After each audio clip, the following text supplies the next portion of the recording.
if you believe that he is going to communicate to you, there will be some process to this sometimes. You can get a boom direct download. And I think as you begin to practice this, you're going to get more downloads. Happens more frequently. You're going to get more, you're going to get more connected. You're going to get better at the practice of hearing God, asking questions, and being in dialogue. We call it prayer, but that's what we're saying, that you're in communication with God.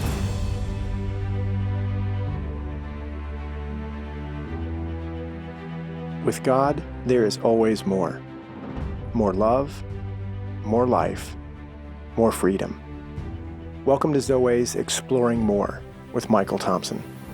C.S. Lewis once wrote, "Our Heavenly Father has provided many delightful inns for us along our journey, but He takes great care to see that we do not mistake any of them for home." Join me and the team as we explore the kingdom together, discovering the deep truths and offering encouragement for the journey. There is always more. Welcome, friends and allies, to the Exploring More podcast. Michael Thompson hanging out with S.J. Jennings with more to say than we have time. Right, and which is how we ended up doing this extra episode. Everything else, yes. So this is we didn't get this to talk is the about. This is the PS. This is the kitchen sink. We just found ourselves at the end of the last sessions or episodes with extra notes that we never got around to, pertaining to this subject of hearing from God. That's right. And so, I think before we dive in, I'd like to take the break, the timeout now. And we'll be right back. After these messages. We'll be right back on the Exploring More podcast.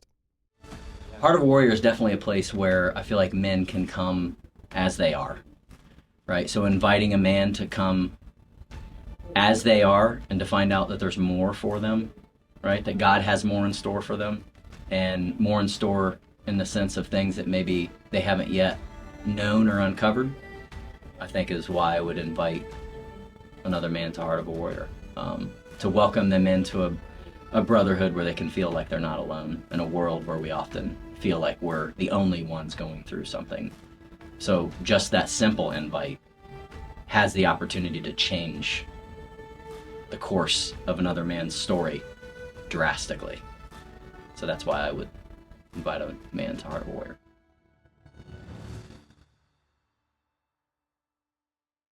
Welcome back to the Exploring More podcast, where we are in the postscript, or what's there's a prelude, then there is epilogue. Epilogue, that's right. Quick, way to go. So this is the epilogue to... You should play that game. What's that game where you try to make somebody say the password? Yeah. Remember that game? Yeah.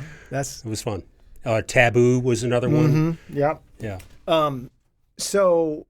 Interestingly, and to just tie that game in, it does feel like that sometimes when you're wanting to hear from God or trying to listen to God. Like, there is there clues? Are there hints? Is there direct downloads? Yes, and yes. I think that's what we're after today, is to do some show and tell, where we've actually gone to some of our shelves in my house, and I think dressers and shelves where we have begun to collect over the years mementos, monuments, keepsakes, tokens of God's souvenirs, God speaking, God revealing. And so, there was a question we were going to kick off with. What's that? Yeah, well, so one of the other things we're going to go through here is we heard some feedback from our listeners and our friends with some questions, some additional questions that they wanted maybe either clarification on or we didn't cover. And one of the ones that came up really, really consistently was, how do I know if I'm hearing from God? And what does practicing discernment look like? So how do I know, and how do I know how to know? Yeah. Good. Right. So, again, this is the problem of, this is what we're talking about. It's not exhaustive, and I sure don't want to put God in a box. Right. I think, like a lot of things, I was talking to Andy coming in here about, I was hanging a fan in one of my daughter's rooms at one point, and It took me about 4 hours for the Yeah. first one. Right. But if you asked me to hang 3 more fans, Mm-hmm. You could do all 3 of them in an hour. and probably and Maybe 2. probably an hour and a half. You know what I mean? But Mhm. so there is a practice to this. Mhm. There's a wanting, a leaning in, a try and try again, Right. right? And no shame, no. There could be, as we've talked about in the other episodes, there can be some things in the way, wounded hearts, not trusting God, Right. believing that He doesn't speak. All Yep. those can be really problematic in having a relationship with God that we believe and promote, quite frankly, that it's an intimate one. We're made for love, by love, and a loving relationship's going to have communication. So that question, I want to hit it again real quick. So it's not only discernment, but how do I know? How do I know if I'm hearing from God? Yeah. And what does learning, practicing discernment look like? Okay. So here's my question to answer that question. Okay. Here's the place you start. What do you love?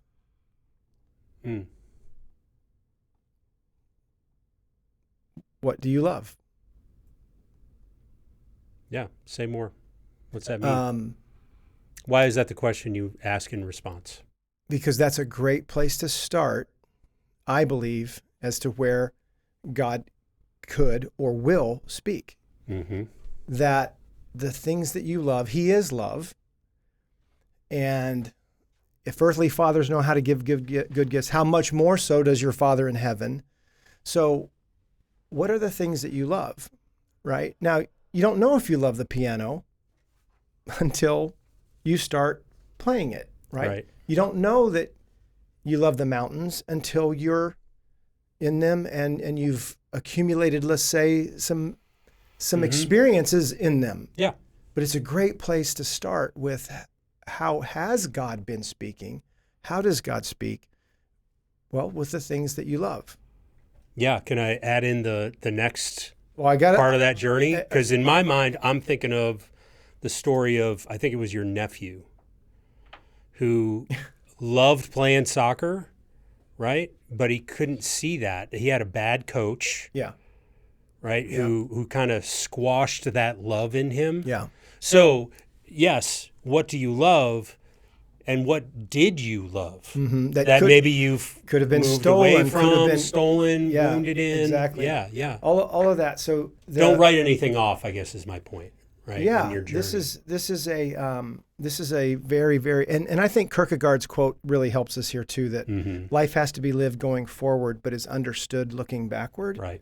So that's why I say, well, what are the things that you love? When we do some of our weekends, we actually ask that question. And it's kind of a sneak attack on our part. So when people start putting their lists together, it's amazing when they start talking about the things that they love, their face, their countenance, and you say, well, tell me more.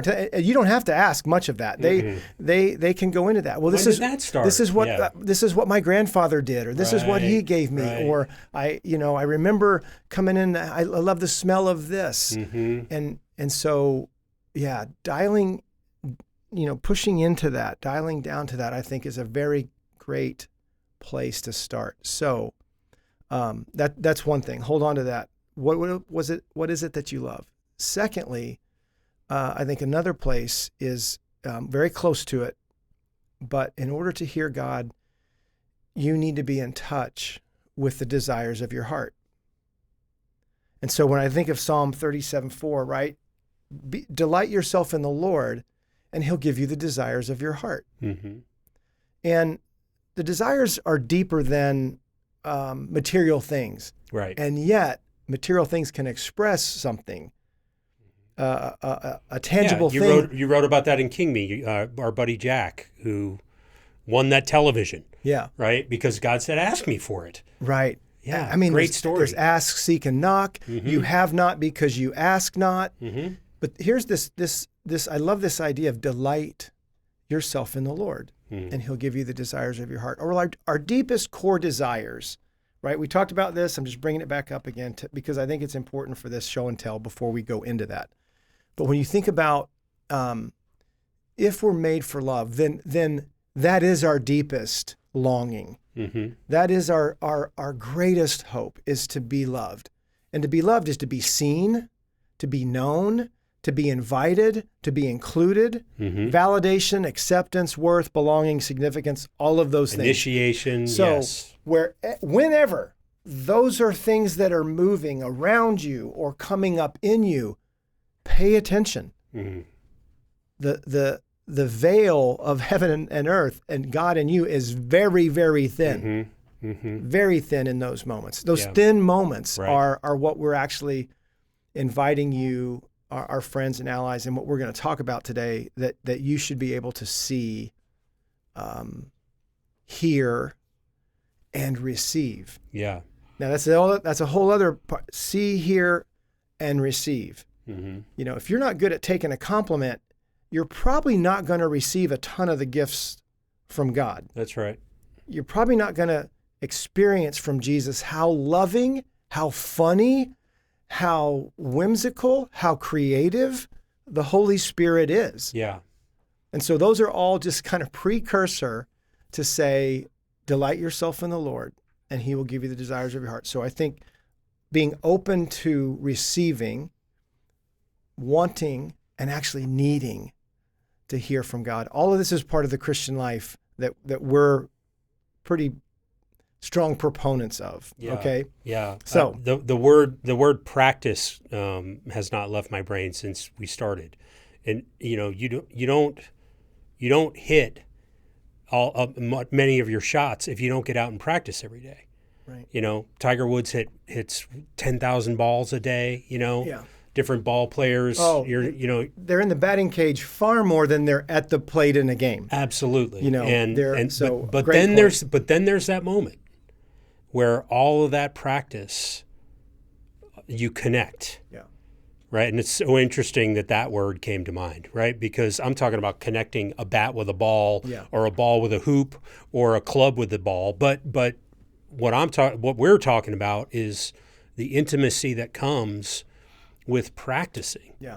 You know, and getting into this habit of being alert. You know, the Bible talks about being alert over and over again. Look out. Yeah. Awake, alert. Stay awake. Pay attention. Right? Pay attention. All those things. Yeah. So if you don't practice how to do that, you trying to just turn it on when you need it, it's not going to work. We've said this before. Or rarely. Not every thought is your own. Temptation, shame, guilt, and fear, they have an ability to twist and turn things. And so, but it doesn't make sense that they have some ability that God doesn't. Right. And so, all of that is a bit precursor. But what is it that you love? Could God be speaking or want to speak to you in those things? Mm-hmm. Is there something deeper about all that? And then, again, what are the desires of your heart? What do you long for? What do you want? What are you hopeful for? And I think those are just kind of ground zero places to start. So, the Sword of Aragorn story. Mm-hmm. I actually felt like I was hearing that in a quiet time with God, asking him, how do you see me? Mm-hmm. Another great question, right? These are questions. What do you love? What's your desires? All right. Then now I'm asking God, how do you see me? Who am I to you? What do you see when you see me? And so those are risky questions, man, especially if you aren't practiced. What do you got to lose, man? Get in this game. Absolutely. Of hearing and so in the context of discernment, though, you ask that question and you start hearing something from the cheap seats. It's possible. So then this question, what does learning, practicing discernment look like? Yeah. I love what you said in the last episode before this one. Follow the thought that comes to you after you ask those amazing questions. Follow the thought that comes to you to its end. Mm-hmm. If you want to discern where it's from. Where it's coming from. So That's again, right. we're adding a lot of pieces to this. And like I said, when I took that fan out of the box, it was not pre-assembled and just plug it in. Right. There was some things that needed to be put together. You look at the instructions. And so we're trying to put some pieces together here for that reason and say, all right, and you can get better at this, and if you don't have some of the right tools, it's going to be hard to put some of this together. So, the SJ, I think another place to move is back in this idea of receiving is, let me make it hypothetical. Could it be that one of the ways, time out. Let me go back to Aragorn, okay? And then remember. Sorry, I sidetracked you off that So with story. Aragorn, it was how do you see me? And that was the image that came to my mind. And I thought I was not able to stay on track with the assignment. Right. You thought you were answering your own question. So it took God another couple months to get that across through Robin, who for my 40th birthday 20 years ago gives me a sword, and it's the sword of Aragorn. She just knew she wanted to get me a sword. She was looking all over eBay and Amazon and just wasn't sure. And this one caught her eye. So now God is involving Robin to communicate to me, yes, that's how I see you. So I think it's a shotgun. It's this big long box. And why wouldn't you? Yeah. And I open it and I start crying because I remember a couple months before setting up. I could connect the dots. So this is another part of how do you discern this? How do you, if you believe that he is going to communicate to you, there will be some process to this sometimes. You can get a boom direct download. And I think as you begin to practice this, you're going to get more downloads. Happens more frequently. You're going to get more, you're going to get more connected. You're going to get better at the practice of hearing God, asking questions, and being in dialogue. We call it prayer, but that's what we're saying, that you're in communication with God, not just presenting an order or a cry for help, and those are real. We believe me, in this story we have to do that. But what if, in stillness and in quiet, to just gear it all down, you could invite God into conversation in your chair, in your place, whatever time that is. So I appreciate you saying that. One of the guys sent out a question: how do you prepare your heart and mind to hear from God? Yeah. Is it candlelight or is it drive-through? Yeah. If you're busy, right? I've said this from the stage, and I couldn't believe it when I found it. I'm trying to remember where it was, but when I am busy, God is quiet. Yeah. Boom, but when I am moving slower, 3 miles per hour, right? Remember walking with God, driving or running. Right. Yeah.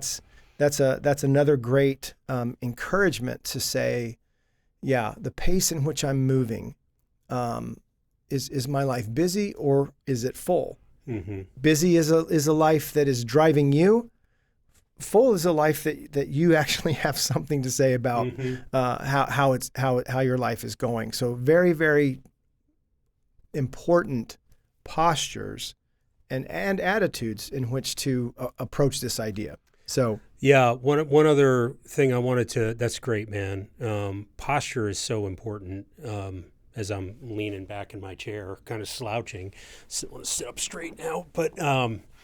Our posture really does matter, and I would say too, practicing the discipline of putting yourself into that posture of just being open requires us to slow down.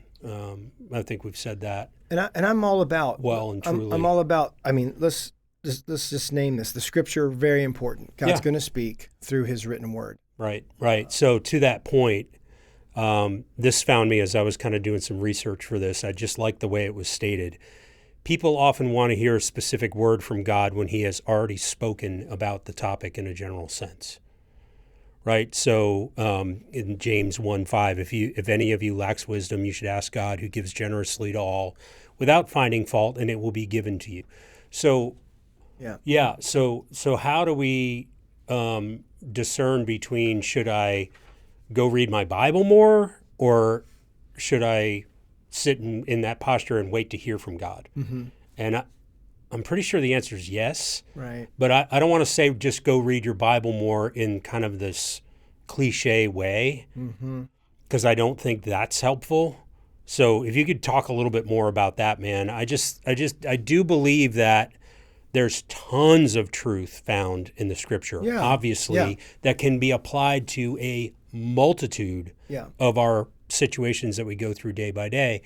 And if we're not aware of what the scripture says, then we're trying to get information in some sense that God has already delivered. Yeah. So we've talked about HR manuals. Yeah. And we've talked about we've talked about safety manuals. Yeah. Do you know why those manuals exist? Right.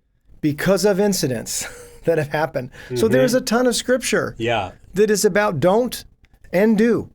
You know, the orange tape, the orange cones, the policies that God has set in place, right? They're, honestly, if I could be so bold, whether you're a believer or not, if you practice those, you're probably that's right gonna be okay. You know, it doesn't, none of it makes you immune from the enemy and the fallen world and what can happen.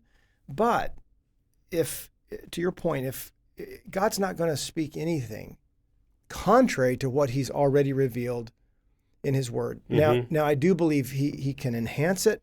And then he can make it personal for you. So deliver it in a loving way. God, should I leave my wife? Well, talked about that. No, but I do have some instructions and encouragement on how to stay with your wife. But if you're not willing to, this is really important, SJ, if you're not willing to hear no or not yet, this practice will not be a lot of fun. Right. And I think it should be and could be really fun. Yeah. Like really good for your heart kind of fun. Like, you know, but you got to be able to hear no. We don't like to hear no, or not yet. Man, that's so interesting. Or one more. Yeah. The Spirit will say, I got a better idea. Yeah. What if we go at this from a different direction? Yeah. The third way I shared about last time. Yeah, it's interesting. This meme found me. It was somebody posted it in one of our buddies posted it in the Zoe Allies Facebook group. It was something along the lines of, got to watch out for memes, but this is but this is, and when it's it was just text. It wasn't an image, but it said it something along the lines of, it's hard to hear from God when you've already decided what you want him to say. Hey, my kids would do that. I get it. I did that as a kid. I wanted and we had a rule, and we brought this rule into Robin and my family with our girls. The rule was, if you ask, my mom and dad would say, if you ask with that person present, can SJ sleep over? Can SJ eat? Yeah, and we're the puppy dog eyes. They didn't want that kind of environment to answer the question, and most of the time the answer was yes, but they know things I don't when I'm 8 and 10 and 12. So I think that's a really, really great part of the guardrails, right, in the manual that says, can you be okay with not getting what you want, but rather what's needed at this time? Oh boy, again, the Kierkegaard quote, right? You have to look back to understand. I'm just thinking back through, even before I knew who God is, before I had a relationship with him, before I had really read his word at all, I can think of times when I just knew the direction I was going was not the right direction to go. And I made the conscious decision, I don't care. I'm going that way anyway. Yeah. And being a Christian doesn't mean you don't do that still at times, right? So I've never done that. I don't know what you're talking about. Hearing from God and actually following what he's showing you are two different things, right? Yes, such a great addition to this. I feel like we're trying to move linear through time, and you've got 1, 2, 3, 4. You got 14 things, and yet we're kind of putting these ingredients into a soup, into something that is important to digest, but to taste and see that the Lord is good. Yes. So two things on that to just before we move on is the idea that just because things aren't going well doesn't mean they're not going according to plan. So great. Let me say it again. Just because things aren't going well doesn't mean they aren't going according to plan. And you see that in the characters of the Bible. Oh, yeah. And over. And you hear that in the Psalms and like David crying out. So I think of our last year at Zoe, there was a long stretch of things not going well. Yeah. But I also am believing and trusting that, but they're going according to plan. And how am I supposed to navigate this storm? Right? Particularly, listeners, it was financial. We had a couple of our great, wonderful partners were not able to keep going, and that created a deficit and a crisis, if there's such thing as a bit of crisis. But just because it wasn't going well, so I think we have what I'm trying to speak to is we have this mentality that hearing from the Lord is going to make things successful. Mm. When the truth is, hearing from the Lord is going to make things better, but they may not look like it at first. Maybe harder, right? Maybe harder. Yeah. Yeah, I think it's a Dumbledore quote that he says to Harry. There's a time coming where you're going to have to we'll have to decide between what is easy and what is right. Mm-hmm. So all of that matters in this conversation. Just because it isn't going well doesn't mean it's not going according to plan. And so I think we have to bank on, James and the whole trials thing. Yeah. Knowing that there are trials, there are challenges that need to be faced for the evolving of you. Mm-hmm. So he's after something. Mm-hmm. He's up to something. Yeah. And that whole sanctification process of us becoming more and more like Jesus is what we've taught. You do a great job with this session. Who you aren't. Right. Overcoming who you aren't. We talk about there's time chipping away everything that's not me. Right. That's not the lion. The sculptor, sculptor, capital S, will chip away things, and then once that's done, you can get into the more refined, the smaller pieces being chunked off. But I go back to the crucible. Yeah. Like heat and pressure, purifying, all of that stuff kind of floats to the top and then gets scraped off. Every men's ministry loves to put on the T-shirt, iron sharpens iron. Right. What the hell are you talking about? Iron sharpens iron. Our buddies at the forge, the anvil, the crucible. I mean, all of that. And because it's true, but it's not fun. And while it's sharpening you, it's pissing you off. Yes. And so again, here comes this very not vulnerable. What's the word? Here comes this. It's just easy to misinterpret, right? The things that God may be putting in our lives. That's right. To invite us to see. So we talk about one more thing, and then I want to get into some show and tell. And I know we got a few more questions, but I think just before you do that, when we go to these questions, let's do like a rapid fire round. Okay, and then we'll do our show and tell. We'll try. Yeah. But I was going to say that I believe we teach and share that you actually, what's available to you is an observation deck. I'm going to get up here, an observation deck. Mm-hmm. So when I'm in my life, so this speaks to discernment. When I'm in my life, I'm very close to my story, to Robin, to the girls. I mean, there's a lot of movement and activity and an email, a text, a call. I mean, things are just happening, and I'm in that story. But there's also an opportunity to observe that story. Mm-hmm. And you need to find your observation deck. Mm-hmm. This is where the game can slow down. This is where pausing and asking questions of God and of your own heart. I mean, it's Bagger that says, well, your hands are smarter than your head ever been. I mean, so you can, but it really, can you exercise that option of slowing down and starting to observe what is going on? And not just from here. I think the observation deck can move and give you different angles of perspective in a moment, but definitely over some circumstances, no question, that are happening.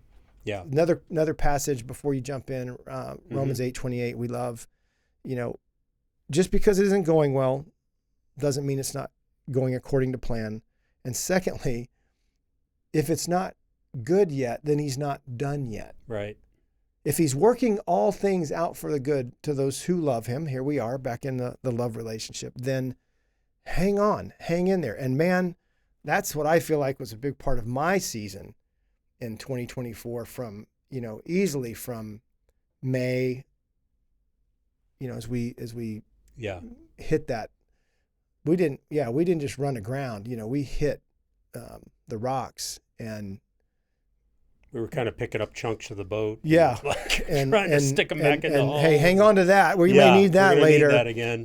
And yet, bro, we didn't miss a meal. I mean, I think back to the fires. I think back to Western North Carolina and the devastation. We didn't miss a meal. Things weren't repossessed. I mean, it was hard, but come on, and I'm not saying that in comparison. Perspective matters. I'm not saying that in comparison. I'm just saying that in the reality of, privileges and we were able to move through that storm. So, all right, you want to? Well, before we go into the questions, I just want to comment one thing, because on the observation deck, because this has been really helpful to me. Mm-hmm. One thing I heard you say at one point, was, because I'm a football guy, so I'm going to use a football metaphor, but you get as many timeouts as you want. Yeah. You don't just get 3 in a game. You get as many timeouts as you want. So you can go through, like you said, you're in a situation, pull back, go into your office, go into your study, be by yourself in your car. Wait a minute, what was that all about? God, show me the tape. And it used to be, when you're looking at film, actually it used to be one camera from the side up in the press box covered the whole field, and that was the angle you got. Mm-hmm. Now there's a camera on wires. Yeah. It's wild. Over the field that can chase players as they're going down. I mean, it's this great, you have a 360-degree perspective of the game now. Yeah. Not just as a spectator, but also as you're watching film. Yeah. As a player. So we can do that same thing. It's not just a one-angle camera that we're looking at. God will take you, as you said, in the observation deck and give you this wider perspective. Yeah. If you will live in a place that your heart is open enough to say, God, I don't understand. Right. Help me understand. Yeah, it's good. I mean, the invitation, before he shows you that the observation deck actually will move, he's just going to get up there. I can go up there. Use the game film. Use the one angle. Use the flat. That first. Use That's right. Before he starts to give you even more perspective on something. So that's good. And I think this is really key too. Dallas Willard taught me that having a conversational relationship with God and hearing from him in the small things is critical to hearing from him in the bigger things. So, instead of the cry for help ways, but to be in that intimate dialogue. So I think that's where, as we get into some show and tell and stories, other questions. You said you wanted to hit something. Let's just do a couple rapid fire responses to these, and then we'll get into show and tell as rapid fire as we can go. Okay, because I do want to honor that they sent them in. Yeah. So someone told me that God gave them a word to deliver to me, but it doesn't feel right to me. Does that mean it's not actually a word from God, or that I'm misunderstanding? Yeah. Maybe. No. Yes. I mean, could be. Yeah. And I think, so what's the source if it's this person? And this lends itself, I'm going to try to be quick here. If people can wound you and bring wounded packages, people can bring healing packages. Sure. People can bring directional packages. In God's system of communication, he has folks who can deliver. Some of the stories I want to tell are about things that were delivered to my heart from somebody else, but I know they were from God. Oh, they're all over the table. So here, there's right? some expressions of that. Mm-hmm. So I think in light of that, I would say be careful and try it on. Mm-hmm. Again, just because the shoes don't fit right now doesn't mean they won't. Yes. So I think there's evidence in the scriptures of God promising things that don't happen for years and years and years.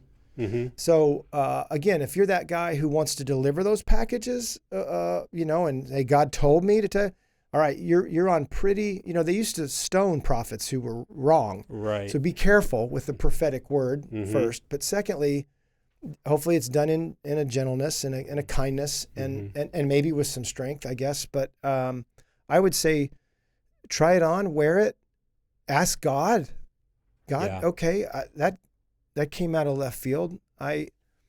That doesn't quite feel right to me. Yes, I haven't heard. So questions. Yeah. And, we dude, we get second opinions and third opinions with our medical health. We just don't do that with our spiritual health. As a practice, we should. I think, is this person close to you? Mm-hmm. Is this person out of the blue? Mm-hmm. Just a crazy story. In college, I was at a prayer meeting and it was full gospel, and that wasn't my normal team and field of play, but it was a full gospel. And this woman, older, she was kind of running things. She wheeled on me and said, I got a word from the Lord that you are going to impact millions of people's lives. I'm 19. Yeah. I haven't thought about that in so long until this story. And I'm like, yeah. Okay. When? What do I got to do? Should I start stretching? And you're a basketball player at the time, so you're like, what does that mean? Am I going to the NBA? Right. Am I getting the platform? Yes. Wow. I mean, it's just it was a kind and encouraging thing, but I didn't know what to do with that. Yeah. And I don't know the number right at this point of impact. I'm just saying, now at 60, I don't think. I mean, it was a pretty powerful moment. Yeah. But it was something that was going to evolve. Right. And so I think that's I'm not saying be leery or untrusting of that, but be wise, and discerning. And thank them, put it in your pocket. Right. You don't have to take it to God. Like, God, what was that about? You know? And I've had God say things like, well, what do you think it was about? Right? Not helpful. Or helpful. Or yes. Yeah. If for no other reason, just to get you to slow down for a second. I've asked God questions that he comes back with questions. Yeah. In addition to that, I would say seek out the wise counsel of your friends, your Christian friends. Proverbs 15:22, without counsel plans fail, but with many advisors they succeed. So get some advice. You can go to a pastor, you can go to a trusted friend, who has their good feet underneath them. Okay. That was not rapid fire. Let's keep going. Try to keep going. Do you ever experience ebbs and flows of hearing from God, almost like having dry spells of not being able to discern his voice? Yes, I have. Me too. Me too. I've had places that became very sweet to me, like literal places in my backwoods that I have enjoyed hearing and being with God and getting away and literally one day stepped into this space and it just didn't feel the same. I can't describe it other than that. It didn't feel the same. Yeah. And it was kind of like like Aslan says to the children, like God, where are you? This feels different. And it was, I want you to find me in a new place. Okay, over there, back to, no, we're gonna, in another place. So it's just a very, very, I think challenging, and I think that plays. Last thing I want to say on that in rapid fire is that actually is a thing that I believe God has done to me a few times. Two things I'll say. One, I think he's made me thirsty when I wasn't over time. And I think it's the hungry and the thirsty that move and see and experience God. So that's one. And I also am certain that there are times that he has kind of hemmed me in. Think of a child that's kind of just squirrely and running around and just being held and more secure. Sometimes even painted into the corner, because it's in the corner I can see more of the room. So I think I feel like God's actually thwarted me at times as much as he's maybe invited me at times. But I think it's a great question. And I would say, I've experienced that Yeah, I would say it is a great question, and it can be a hard time. And I would say, one experience I had, and the details don't really matter, so I'm not going to share them. But I went into a scenario and a situation, and I was asking God how to move in it, and what's this going to look like, and and there was nothing. And so I went through, and it was fine, and everything went the way I had hoped it would go. And in a quiet time, probably a week or so later, I'm kind of like, what was that about? He said, I knew you could do it. Yeah, that's great. Yeah. You knew what to do. Yeah. Oh, I think that's legitimate so in the maturing process Sure.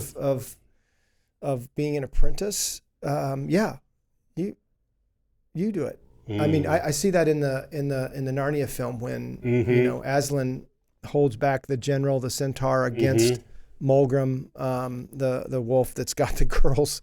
He said, and this is Peter's fight. That's right. And so he doesn't do it for Peter, but Peter has to get involved, and I love that. I think he sticks up his sword with his eyes like this. Yeah, it's kind of like that. And he was falling or whatever, and Mulgrim was jumping on. Wolf jumps on the sword. All right. What does Aslan do? He gives him a new name right after. Which is Wolfsbane. which is a very I think a significant part.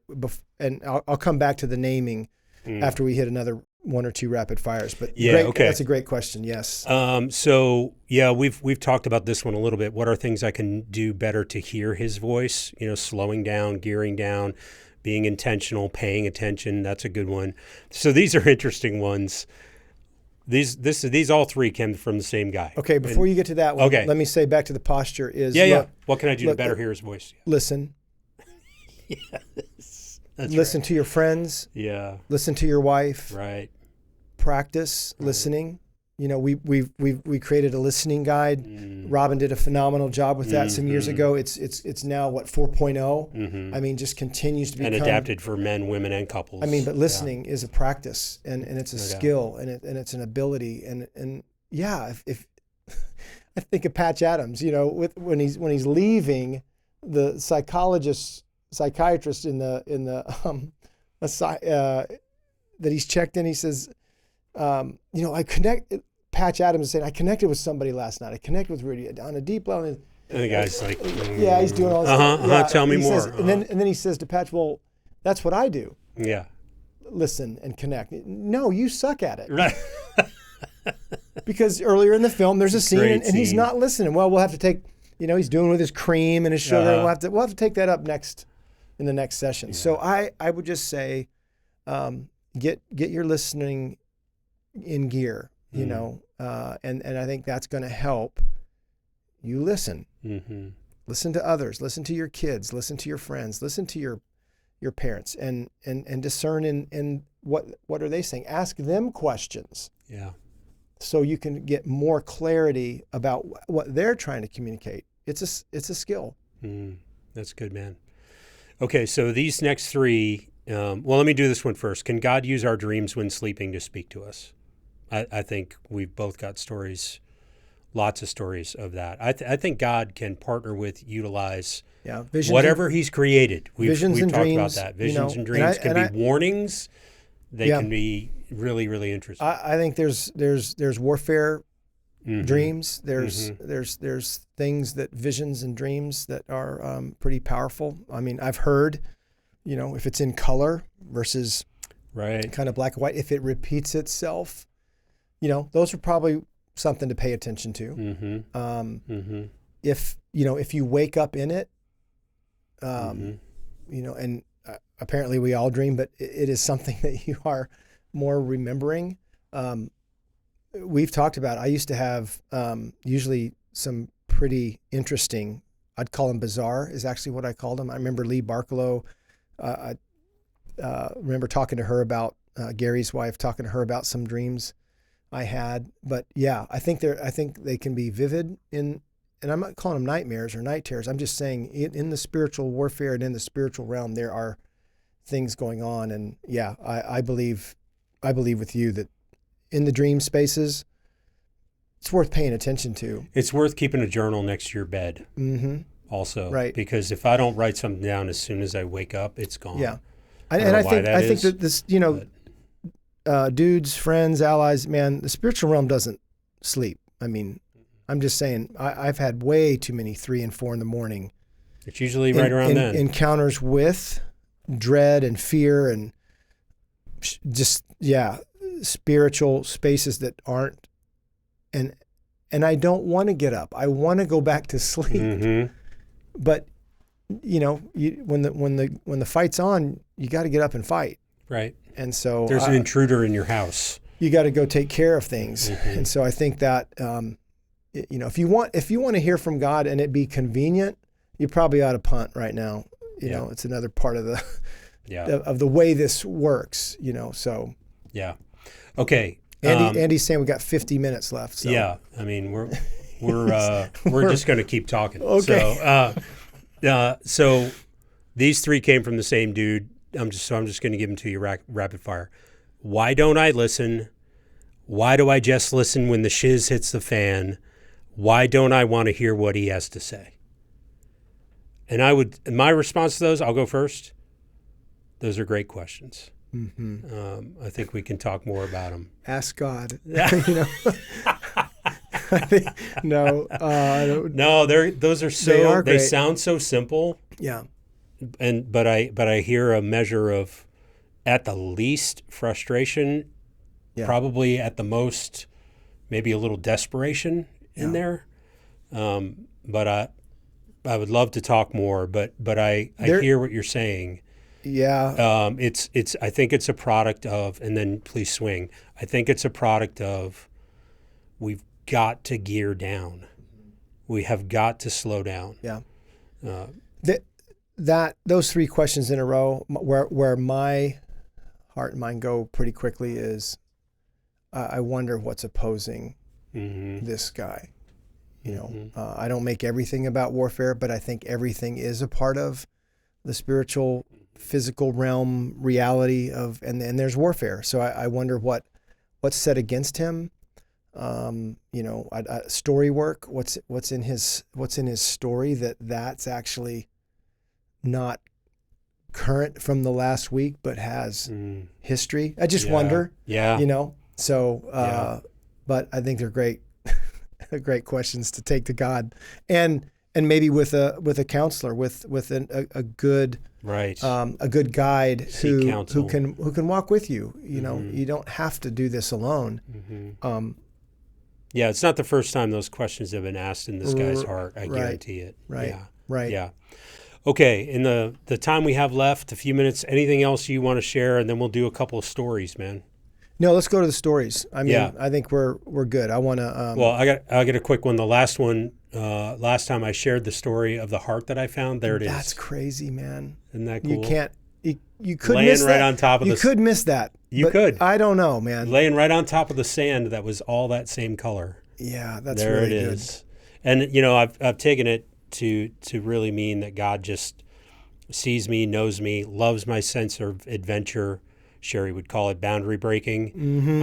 I would call it adventure. That's a good word for it. But yeah, it was a special moment. And then I'll just another quick one. No, hold on to that one. Let's alternate. Let's ping pong. Oh yeah. Okay. Go ahead. So I think I was just trying to be some quick of the spirit of this is in the film Amazing Grace. Wilberforce is starting to have a real conflict between. Oh yeah. Between a career in the Parliament and this abolitionist work, mm-hmm. or actually at that time in ministry, going into a profession of ministry, and he's out in his garden, and it's the greatest scene. I'll have Caleb or Andy put it up there, where he's literally laying in the garden, and he's marveling. Wet. He's marveling at spider webs and butterflies, and it's just this sweet, morning. And he gets interrupted by his butler. I'm chuckling because the look on the guy's face. It's so fun. He gets interrupted by his butler and says, "Sorry to bother you, sir, but there's someone at the door," because he's known for his hospitality. He's known for taking care of underprivileged Wilberforce is, and give him a meal and stuff. And he goes, Jeeves, I know laying around on the grass is not really becoming of my station, but he says I come out here and I listen to God, I'm with God, and I see butterflies, and his butler says, you found God, sir? And he goes, no, I think he found me. So I say that in light of things that find us. That's how I want to wrap this up. Things that find us can very much be in this space of God speaking, God showing, God revealing, God unveiling, God inviting, God wooing, all of those things. Back to desires, back to the things that you love. So adventure, and there it is. I'm trying to think of which one to start with. So this one, I was on assignment at Target. As many husbands have been sent. And I was walking down through the toy aisle to get to something else.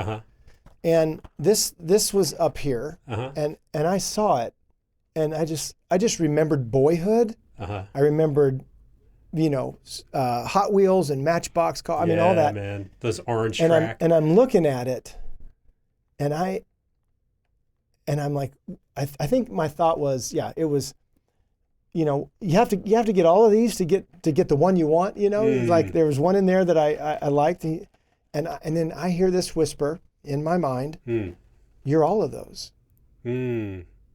Wow. You're all fun. Of those. Here's the fun, Michael, that, and all of these are, people get in these with you, right? The imagery is coming that fast. Yeah. Here's the fun, Michael. Yeah, you're an inviter. Here's the responsible Michael, right? The cab or whatever that is. Yeah. Here's the, let's go. Here's the utility vehicle. Let's go four-wheeling, right? And then let's throw the family, right? The minivan. Yeah. So that's great. So, I mean, what can he use to speak whatever he to wants. our hearts, right? Yeah. So, tell me about the cowboy. So this was in that space of being named. How do you see me? And God has arranged a good 10 or 12 times, I think, when I look at my shelves and I look at my journals, where God gave something to someone to give to me, in which they were telling me, bro, this is how I see you. And when they explained it, so our friend Joe, who has helped us with the rings, and our friend Joe, he comes up to me one day, big bag, and he said, man, I got something for you, bro. And he gives me this, right? So I don't know if you can see it on the camera, but you see what it says at the bottom? Wagon Master. Yeah. Wow. Wagon Master. And I mean, here, feel it. Oh yeah, it's bronze. It's bronze. I mean, that's probably weighs 10 pounds. I think of Winchester or Remington, or something that was, but it sits on my shelf, and he said, you're the guy who is taking people across the prairie, trying to keep them safe, and they're following you, and right, they circle up, because we create circles for men, and then we head out, and then we circle up and head, and it's just one of those trophies of grace that I'm like, I want to be that. Desire of my heart. Yeah. I long to be that. Well, you said it, the Matchbox cars too, right? Yes. That one's pulled by horse. These are pulled by horses, right? Horsepower. But an includer. I know that about you. Anybody that knows you knows that about you. Come on, come with us. Let's go. Yeah, but that was just but what I felt was, that Joe was presenting, but God was giving. Yeah. The affirmation of your leadership. All that stuff. Yeah, that's right. Dude. So I love that. Well, I've got this picture of, that's actually my dad and me, and I'm about 3 years old right there. And I'll send it over to Caleb and Andy. Maybe they can just put it up on the screen. Yeah. But I'm going through this process of healing. I've shared a lot about it on the podcast, and doing even some counseling intensives and things like that. And just seeing all the ways that my heart was missed by my father as a little boy, and that wasn't the entirety of the story, but I had locked that part of the story away. So going through this process of rediscovering all that and acknowledging the pain that I had been through and some of the things that had happened to me as a boy that were, at the least unhelpful. And so I'm going through this process and I'm probably about, I don't know, I'd say somewhere around 3-4 months in. And Sherry says, I found a picture of you. And I'm like, okay, from when? She said, when you were a little boy. And I said, really? There's really not a lot of pictures of me when I was a little boy. And she said, well, here it is. And she shows this to me. And it was in a photo album I think my mom put together years ago. I remember with photo pictures. albums. Those are a great way to go. Yeah, man. And I think it might be a Polaroid or a Kodak, Polaroid, 110 or whatever those cameras were. She hands it to me. And this picture, as you guys can see, it's just a moment with me and my dad. And I'm like 3. A little boy, and it looked, that's cool. It was just a reminder to me in the midst of uncovering all these things, wounding moments and vows and agreements that led to the creation of my false self. It was a good reminder that my dad did see me. Yeah. Oh, that's a great picture. And loved what he saw. And it was a message definitely from God speaking to me. In the story work that we do and promote, I mean, this quote is still very, very true. You're all the ages that you've ever been. Mm-hmm.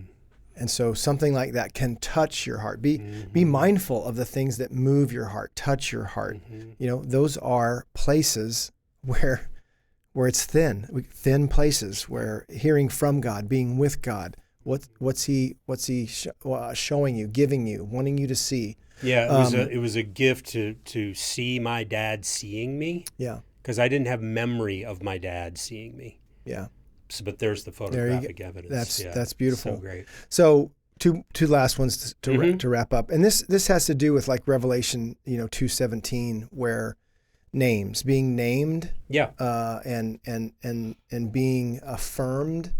The Wagon Master. Or Aragorn, how do you see me? So, when I think of Revelation 2:17, I do think I'm getting an opportunity to. It may not be the white stone, but I feel like it's moving toward it in my walking with God, being fathered by God. So couple fun ones, or one fun one. You've been in my backyard with me on the porch and in the backwoods. We have owls in my backyard. Like it's 400 or 500 acres, but we have owls, and it's a great habitat for them back there. It's so fun, and I can talk to them. Mm-hmm. I've learned how to owl hoot. I can give you a woo woo woo woo woo woo woo, and I can go out on my backyard and call to them, and. Yeah, I'm not kidding. 9 out of 10 times, somebody's going to say, I'm here. Right. Or they're saying, what's that guy saying? Doesn't even know what he's talking about. That's so. But they'll hoot back so I can. So it's just. It's so great, dude. It's back to it's such a fun thing. Yeah. So I'm in Scotland on my 60th birthday. Robin and you guys sent me. So fun. And I go into this shop. So in Edinburgh, there's just a lot of these. You think of like Salvation Army places or the Durham Rescue Mission. Thrift stores. There's lots of thrift stores. It's fascinating. So I go into this thrift store and I turn to these shelves, and here is this guy. He's great. It's just an owl. Yeah, I love the size of him. In Edinburgh, my birthday trip, and I felt like it's heavy. Oh yeah, he's made out of stone. Yeah. And it was just one of those, God sees me even here. He's great. It was just a wink. Yep. A wink from your dad, or an arm around, or like my dad, kind of a jostle. I see you. So, I just want to be an advocate for this series and wrapping this up. And I think what we've learned and where we've been and how we're moving, I don't think anybody could convince you that heart-shaped rock wasn't placed there for you, all that it took to get it to that place for you to intersect in that moment. And that's, miraculous. Yeah, about 5,000 miles from home. So fun. Mm-hmm. So, I think that any last questions that we didn't get to, because I think it's a good time to stop on that. Well, it is a good time to land the plane for sure. We're going a little beyond where we normally do. Too much fun today. I said at the beginning. It's too much fun. I said at the beginning. That's right. Well, I would say, knowing and being known is an important part of this. Seeking good counsel, knowing each other's stories. There's my alarm going off telling me that we're supposed to stop. As you're sharing about the owl, I know that about you. Yeah. So I see a bottle of wine with an owl on it. I'm probably getting it for Michael. Yeah. That's fun. And yeah, because there's reinforcements, right? Reinforcements there's layers on top of that. That's exactly right. And that's really sweet. And God will come in and reinforce things at times like that. Yeah. And remind you about things at times that are true. Right. I think it all comes back, Michael, to being alert, being aware, being attentive, asking God questions. Yeah. And waiting for the answers. And then receiving, taking them in, letting them occupy, a part of your soul, heart, mind, all of that. So, I hope this has been helpful. I've sure enjoyed this series and even this last session. We're glad that Caleb and Andy decided, we left a lot on the bone. Yeah, we did, and there's probably even more a few we could more, talk about. But this is enough for now. Absolutely. So, if you guys have questions as you're watching, comment below, send us an email. Or any stories. Any stories we would love to hear. Love to hear any stories that you have of encounters, experiences, and sweet ways in which God is getting the message across to your heart. I see you. I love you. You're mine. Amen to that. Amen. So we'll see you next time on the Exploring More podcast. Thanks for being with us. We hope you have enjoyed this episode of Exploring More. The landing page for this podcast is zoe.org/podcast. That's ZOWEH.org/podcast, where you can find the show notes and various platforms to which we broadcast. You can also find us and the Life of More by visiting Zoe on YouVersion Bible app, Right Now Media, our Facebook page, and Zoe on Instagram and Twitter. Remember, with God there is always more, and you were made for more.